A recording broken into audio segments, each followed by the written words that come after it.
어느 마을에 뜨거운 물과 차가운 물이 함께 솟아나는 신기한 곳이 있었습니다. 한쪽에선 부글부글 끓어오르는 온천이 솟고 그 옆에는 얼음같이 차가운 냉천이 솟아오릅니다. 그래서 동네 여인들은 온천에선 빨래를 삶고 냉천에서는 빨래를 헹굽니다. 지나가던 관광객이 그 모습을 보며 안내원에게 물어요. 여기 사람들은 찬물과 더운 물을 마음대로 쓸 수 있어서 참 좋겠습니다. 하나님께 감사하는 마음이 참 넘치겠죠. 그러자 안내원이 저는 뜻밖의 대답을 합니다. 천만에요. 이 마을 사람들은 불평이 더 많습니다. 더운 물과 찬물이 나오는 것은 좋은데 빨래 비누까지 나오지 않는다고 불평이 많더라는 겁니다. 여러분, 사단이 사람들의 마음에 심으려고 준비한 씨앗이 있는데 바로 불평이란 씨앗입니다. 이 씨앗은 어떤 밭이든 뿌리를 잘 내리고 잘 자라라는 씨앗입니다. 번식력도 얼마나 왕성한지 모릅니다. 그런데 이 씨앗이 절대로 뿌리를 내릴 수 없는 곳이 딱 한 군데 있다고 하는데 그게 바로 감사하는 마음이라는 겁니다. 여러분, 감사가 불평을 없애는 비결입니다. 원망과 불평은 사단이 가져와요. 그런데 감사하면 사단이 한 길로 왔다가 7길로 도망을 칩니다. 우리가 감사할 때 하나님께서는 선하심과 인자하심을 더 풍성하게 우리에게 허락해 주심을 믿으시기 바랍니다. 바울은 말씀해요. 항상 기뻐하라, 쉬지 말고 기도하라, 범사에 감사하라. 이것이 그리스도 예수 안에서 너희를 향하신 하나님의 뜻이니라. 항상 기뻐하라는 말은 예수님을 주인으로 삼으라는 겁니다. 예수님이 우리 안에 주인이 되시면 우리는 기뻐할 수밖에 없어요. 왜냐하면 예수님이야말로 기쁨의 근원이 되시기 때문에 그렇습니다. 쉬지 말고 기도하라는 말은 늘 주님을 의지하라는 겁니다. 범사에 감사하라는 말은 주님의 선하심을 믿으라는 말이죠. 여러분, 범사에 감사하기가 얼마나 어렵습니까? 불제병에 걸렸을 때, 직장을 잃어버렸을 때, 또 소중한 인간관계가 깨어졌을 때 감사하기는 결코 쉽지 않습니다. 그런데 하나님은 선하세요. 합력하여 선을 이루십니다. 그래서 범사에 감사할 수 있는 겁니다. 여러분, 범사에 감사하는 것, 하나님께서 범사에 감사할 수 있도록 지금도 역사하시고 일하시고 은혜를 베푸시기에 우리는 범사에 감사함이 가능한 겁니다. 하나님은 전능하세요. 또한 우리의 아버지가 되십니다. 전능하신 하나님이 우리를 사랑하신다는 것이 복음 아니겠습니까? 그 복음 때문에 우연이란 있을 수가 없어요. 우리에게 일어나는 모든 일에는 하나님의 뜻이 있습니다. 그리고 하나님의 뜻은 언제나 선하고 옳습니다. 뿐만 아니라 우리에게 궁극적으로 유익이 됩니다. 그러므로 우리가 범사에 감사할 수 있는 겁니다. 바울은 약할 때 힘을 주시는 하나님의 뜻을 알았기 때문에 약함을 기뻐하고 감사할 수 있었던 겁니다. 하나님은 우리의 고난까지도 합력하여 선을 이루어 가십니다. 그래서 우리는 범사에 감사할 수 있는 겁니다. 여러분, 흔히 사람들은 불평은 돌에 새겨요. 그래서 잊지 않습니다. 그리고 은혜, 감사는 물에 새깁니다. 그래서 쉽게 망각합니다. 그런데 우리는 그래서는 안 됩니다. 불평과 원망은 흐르는 물에 새기고 하나님의 은혜에 대한 감사는 돌에 굳건히 새기며 살아갈 수 있길 바랍니다. 우리가 감사함을 잃어버릴 때 하나님은 섭섭해하세요. 신명기 32장 15절을 보면 여수론이 기름짐에 발로 찼도다. 네가 살찌고 비대하고 윤택함에 자기를 지으신 하나님을 버리고 자기를 구원하신 반석을 업신여겨도다. 받은 은혜와 사랑이 많음에도 불구하고 그 은혜를 감사할 줄 모르는 것, 그것이야말로 어리석은 일이요 하나님 앞에 악한 일이 되는 겁니다. 아이작 월트는 말하기를 하나님께서 거하시는 곳이 두 곳이 있는데 한 곳은 천국이요 또 한 곳은 감사하는 마음이라고 했습니다. 여러분, 감사가 넘치는 풍요로운 계절 아닙니까? 우리가 늘 감사하며 살지만 추수감사절을 통해서 다시 한번 감사의 신앙을 온전히 회복할 수 있기를 주님의 이름으로 축원을 드립니다. 22절에 보면 하나님을 잊어버린 너희여 이제 이를 생각하라. 그렇지 아니하면 내가 너희를 찢으리니 건질 자가 없으리라. 여기 하나님을 잊어버렸다는 말은 감사를 잃어버렸다는 겁니다. 하나님의 은혜를 잃어버렸다는 겁니다. 다른 말 표현한다면 감사를 회복하라는 말이죠. 여러분, 세상에는 받은 은혜를 잊어버린 사람들이 많아요. 그런데 받은 은혜를 감사할 뿐만 아니라 지금은 받지 못했지만 앞으로 받을 것을 미리 기대하고 미리 감사하는 사람들도 있게 마련입니다. 하나님의 백성, 하나님의 자녀는 받은 은혜에 감사하는 사람입니다. 그리고 지금은 받지 못했지만 앞으로 받을 것을 기대하고 미리 감사하는 사람들이 우리 성도들입니다. 그런 의미에서 감사는 하나님의 축복의 통로가 됩니다. 그래서 우리는 늘 범사에 감사하는 말을 하며 사는 겁니다. 에베소서 5장 4절에 보면 바울이 말씀하기를 누추함과 어리석은 말이나 희롱의 말이 마땅치 아니하고 오히려 감사하는 말을 하라고 권면하죠. 골로새서 2장 7절에 보면 그 안에 불의를 박으며 세움을 받아 교훈을 받은 대로 믿음에 굳게 서서 감사함을 넘치게 하라 이렇게 권면합니다. 우리 입술에 늘 감사가 담겨있기를 바랍니다. 고려대학교 신경과 이민수 교수가 몇 년 전에 40대 우울증 환자들을 대상으로 그 증상과 원인을 조사했어요. 그 결과 우울증 환자의 큰 원인은 부부간의 싸움, 그 다음에 고부간의 갈등으로 나타났다고 합니다. 그리고 40대 우울증 환자는 여자가 남자보다 3배 정도 많은 것으로 나타났어요. 그러면서 그는 진단하기를 부부간에 서로 사랑하고 인정하고 또 공경하고 감사하면 우울증에 안 걸리는데 서로 원망하고 무시하고 불평하니까 우울증에 걸린 사람들이 많아지더라는 겁니다. 사람의 행복은 감사의 깊이에 달려 있습니다. 감사함이 깊을수록 삶의 만족도와 행복감이 높아져요. 반대로 감사를 잃어버리면 스스로 불행에 빠지게 됩니다.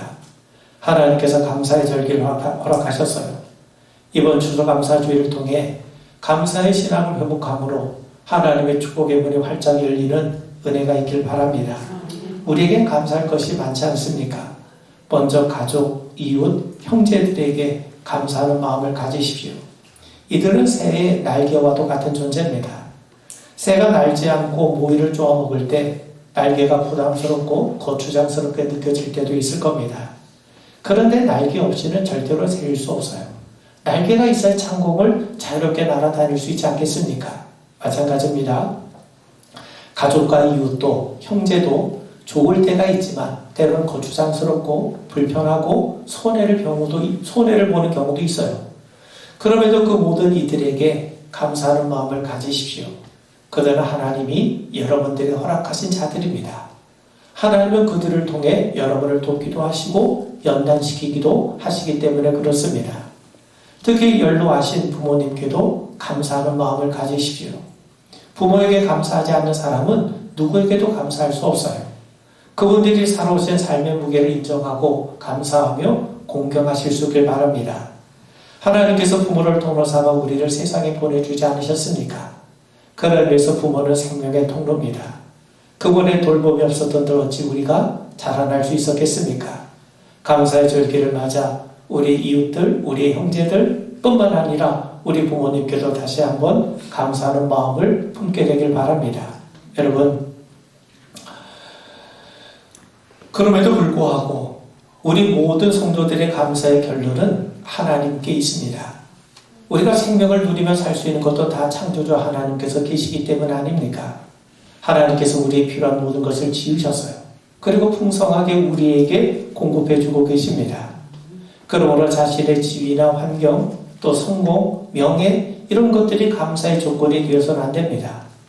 물론 이런 것도 감사의 조건이 되죠. 그러나 그런 것들은 일시적이에요. 감사의 유일한 조건이 있다면 바로 하나님이세요. 여러분, 바울이 빌립보 감옥에서도 찬송을 부르고 성도들에게 감사를 가르쳐 줄 수 있었던 이유가 어디에 있습니까? 감옥이란 환경이 좋아서 그랬습니까? 그렇지 않죠.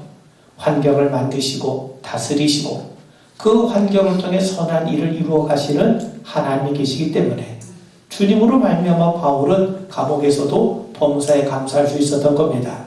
여러분, 생각해 보세요. 하나님의 선하심과 인자하심은 한이 없지 않습니까? 그리스도 예수를 보내주지 않으셨다면 어떻게 우리가 참 생명을 누리며 살아갈 수 있었겠습니까? 죄인된 우리가 어떻게 하나님과 더불어 화목을 이루어갈 수 있었겠습니까? 어떻게 성령님께서 우리 안에 내주하실 수 있겠습니까? 우리는 예수님으로 인해서 영원한 나라에 들어갈 수 있게 되었습니다. 하나님의 자녀가 되었고 천국의 상속자가 된 것 아닙니까? 여러분, 그러므로 예수님으로 인해서 하나님 아버지께 늘 감사의 제사를 드리며 사는 성도가 되기를 바랍니다. 중국에서 사역했던 헨리 프로스트 선교사가 하루는 고향에서 전해져 온 아주 슬픈 소식 때문에 마음이 답답하고 우울해지고 기도가 그치고 염려와 근심에 사로잡히게 되었습니다. 아무리 기도를 해도 영혼에 드리워진 흑암의 그림자를 지울 수가 없었어요. 그러던 어느 날 그가 선교 본부에 갈 일이 있어서 본부의 문을 여는데 그만 벽에 이런 글귀가 써여 있는 겁니다. Try Thanksgiving. 감사를 시도해보라는 거죠. 그 말의 은혜를 받고 그때부터 의도적으로 감사하기 시작했던 거예요. 감사하는 것을 의도적으로 노력을 하기 시작했습니다. 하나님, 내게 일어난 모든 일로 인하여 감사드립니다. 고향에서 들린 슬픈 소식도 하나님께서 합력과의 소원을 이루실 줄 믿습니다. 그가 감사를 드리기 시작하자 비로소 흑암은 물러가고 영혼의 빛이 비춰지기 시작했다는 거죠. 여러분, 하나님께 감사를 회복하는 복된 주일 되시기를 주님의 이름으로 축원을 드립니다. 23절에 보면 감사로 제사를 드린 자가 나를 영원롭게 하리니, 감사는 하나님을 영원롭게 합니다. 하나님을 영원롭게 하는 것이 뭡니까? 예배죠. 그런 의미에서 감사는 곧 예배가 됩니다. 하나님을 향한 최고의 감사가 예배 아닙니까? 오늘 보면 감사로 제사를 드린 자가 나를 영원롭게 하나니, 하나님을 영원롭게 하는 것이 인간의 본분 아닙니까? 바울은 말씀하기를 너희가 먹든지 마시든지 무엇을 하든지 다 하나님의 영광을 위하여 하라. 우리의 삶의 목적이 하나님의 영광을 위하는 것임을 밝히고 있어요. 우리가 살아가는 방식이 다릅니다. 취향도 다르고 직업은 다를지라도 목적은 하나입니다. 그건 바로 하나님을 영원롭게 하는 거죠. 우리가 감사하는 것 자체가 하나님을 영원롭게 하는 것임을 말씀하고 있습니다. 그런 의미에서 감사는 예배의 자세가 될 뿐만 아니라 예배의 내용입니다. 예배라는 게 뭡니까? 하나님 은혜에 감사해서 나를 하나님 앞에 온전히 드리는 것 아니겠습니까? 그러므로 감사가 없으면 예배도 없어요. 하나님 먼저 우리에게 은혜를 베푸세요. 복음이라는 게 뭡니까? 하나님께서 우리에게 은혜 베푸셨다는 것 아닙니까? 그 은혜를 받은 자들이 감격해서 하나님 앞에 나와 감사하고 하나님께 영광 돌리는 것, 이게 바로 예배인 거죠. 여러분, 우리가 기도하고 말씀을 듣고 자기를 부인하고 십자가를 지고 헌신하는 것, 이런 모든 경건의 행위는요, 하나님의 은혜를 아는 자, 하나님의 은혜를 받은 자만이 할 수 있는 것 아니겠습니까? 하나님의 은혜를 받았기에 우리는 감사함으로 우리 자신을 하나님 앞에 산제사로 드릴 수 있는 겁니다. 여러분, 하나님의 베푸신 것을 인정하십시오. 그것이 감사입니다. 인정하지 않는 것이 교만입니다. 그리고 교만이, 감사가 사라진 자리에는 반드시 교만과 자기 자랑이 꽃을 피게 돼요. 고린도 교회 성도들은 그처럼 많은 은사를 받았음에도 불구하고 감사 대신에 교만과 자기 자랑을 드러놓습니다. 그러다 보니 분쟁이 그치지 않았던 겁니다. 바울은 말씀하죠. 고린도전서 4장 7절을 보면 누가 너를 남달리 구별하였느냐? 네게 있는 것 중에 받지 아니한 것이 무엇이냐? 네가 받았은즉 어찌하여 받지 아니한 것까지 자랑하느냐?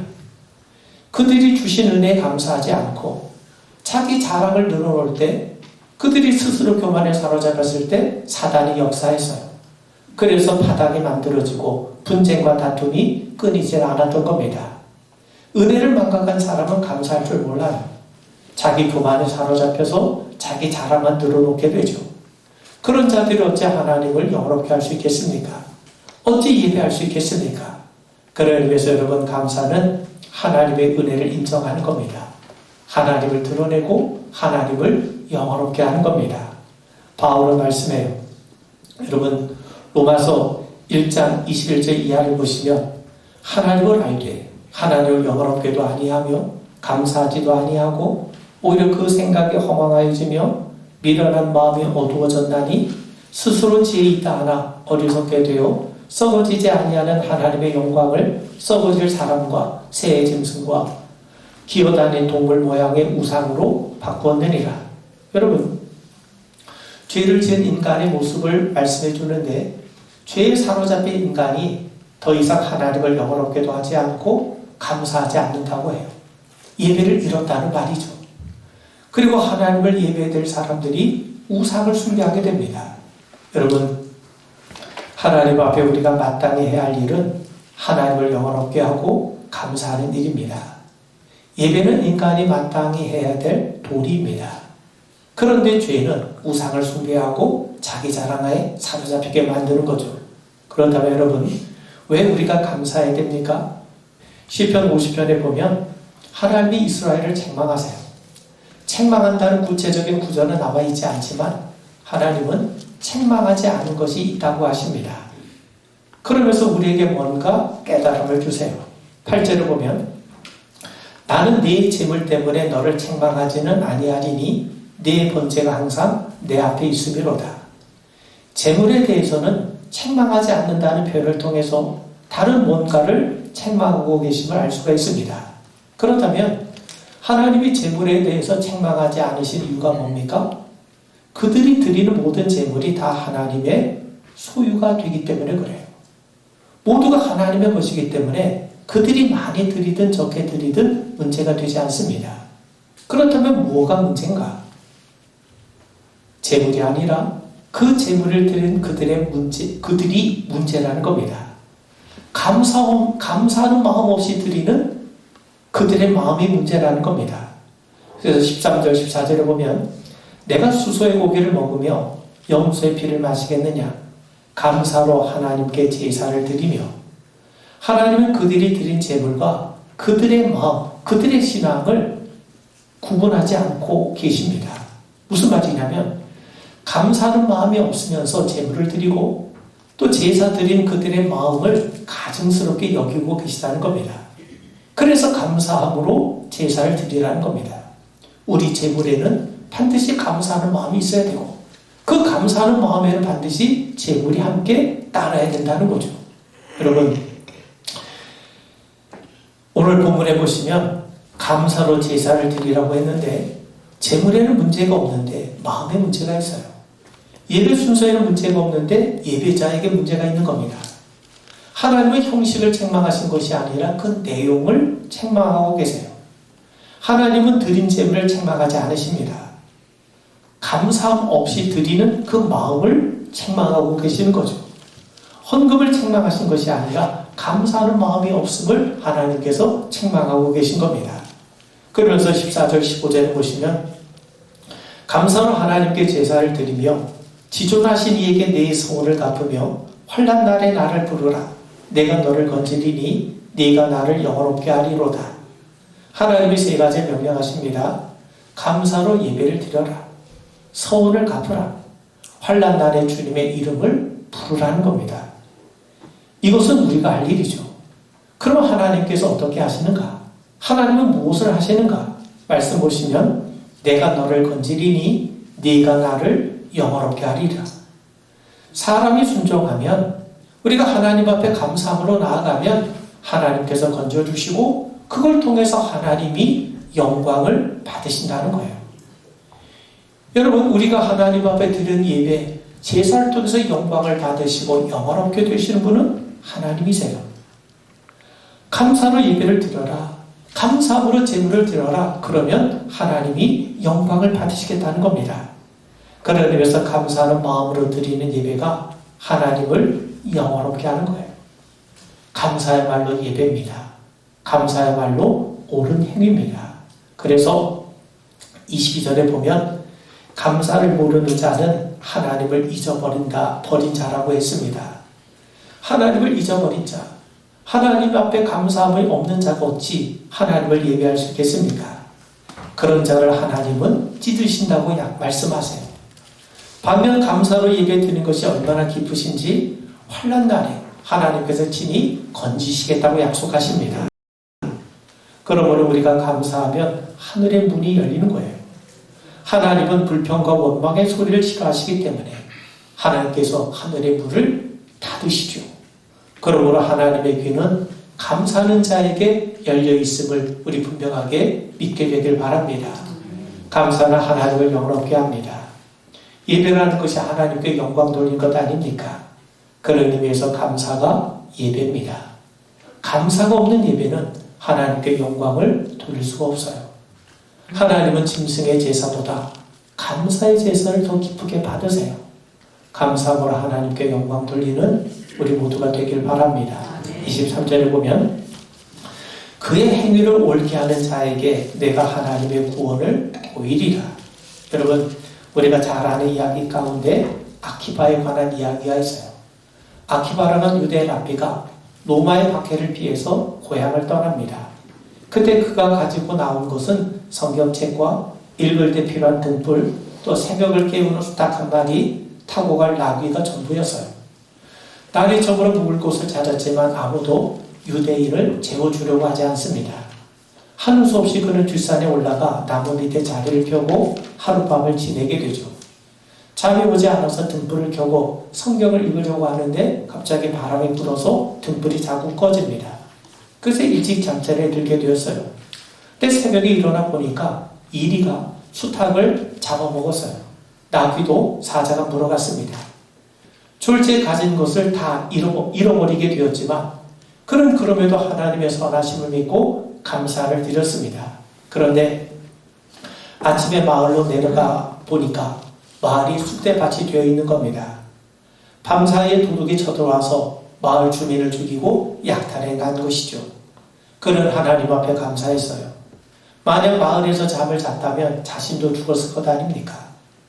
또 산에 등불이 켜졌다거나 수탉이 새벽에 운다거나 나귀가 소리를 내었더라면 아마 자신도 발각이 되어서 죽었을 것이라 생각하며 하나님의 구원하심에 감사를 드렸던 겁니다.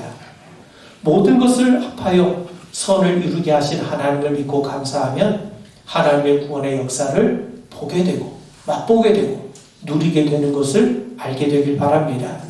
23절에 보면 그의 행위를 옳게 하는 자에게 내가 하나님의 구원을 보이리라. 여기서 그의 행위를 옳게 한다는 것이 감사예요. 그리고 하나님의 구원은 여기서 영원 구원을 의미하는 것이 아니라 세상의 온갖 어려움에서 하나님이 건져주신다는 겁니다. 여러분, 성경에 보면 감사함으로 구원의 역사가 이루어진 사건이 많아요. 바울과 실라가 빌립보 감옥에서 감사하며 찬송했더니 문이 열리고 착고가 풀리지 않았습니까? 빈들에서 예수님께서 오병이어로 5,000명을 먹으셨는데 어떻게 그 일이 이루어졌습니까? 예수님께서 오병이어를 들고 하나님 앞에 감사하셨어요. 낯선의 무덤 앞에서도 하나님 앞에 감사하지 않으셨습니까?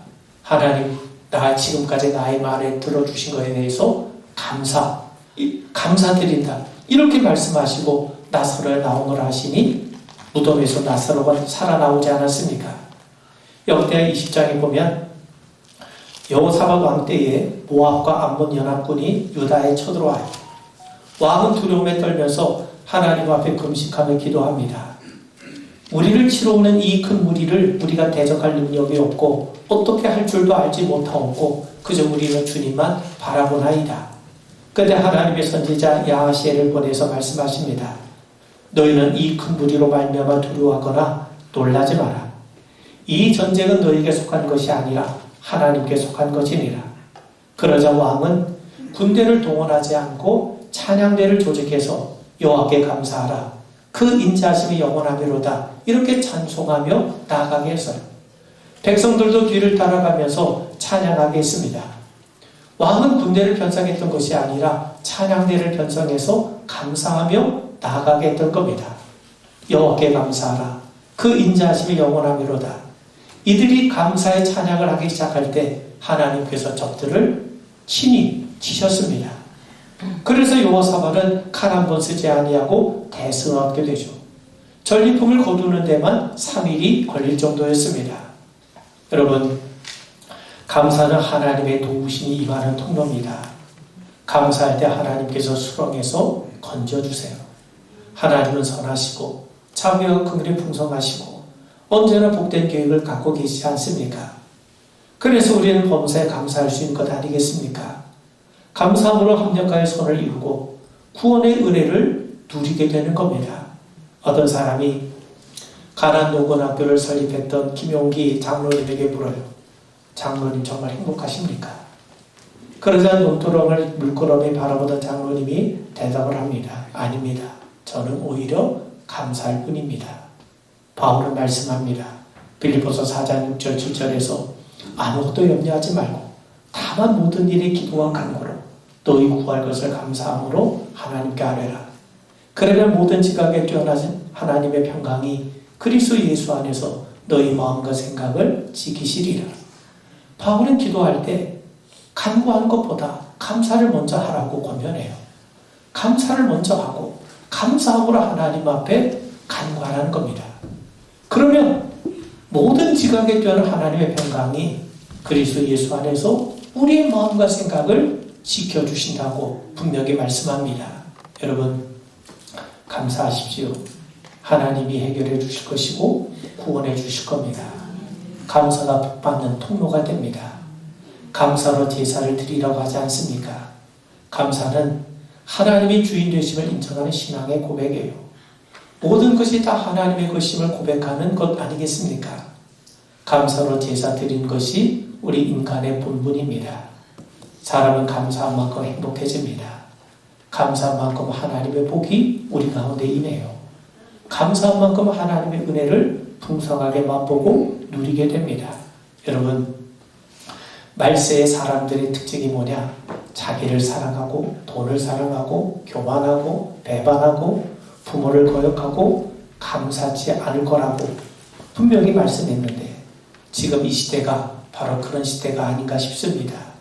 추수감사주의를 맞이해서 다시 한번 감사의 신앙을 온전하게 회복해 나가는 우리 모두가 되기를 주님의 이름으로 축원을 드립니다. 우리 기도합니다. 범사에 헤아려 감사하게 하옵소서. 하나님께서 합력하여 선을 이루게 하실 뿐만 아니라 우리로 하여금 감사할 수밖에 없는 자리로 날마다 이끄시고 일하시고 은혜 베푸신 것을 믿고 고백합니다. 범사에 헤아려 감사하는 우리 모든 믿음의 성도들 되게 하옵소서. 예수님 이름 받들어 간절히 기도하옵나이다. 아멘.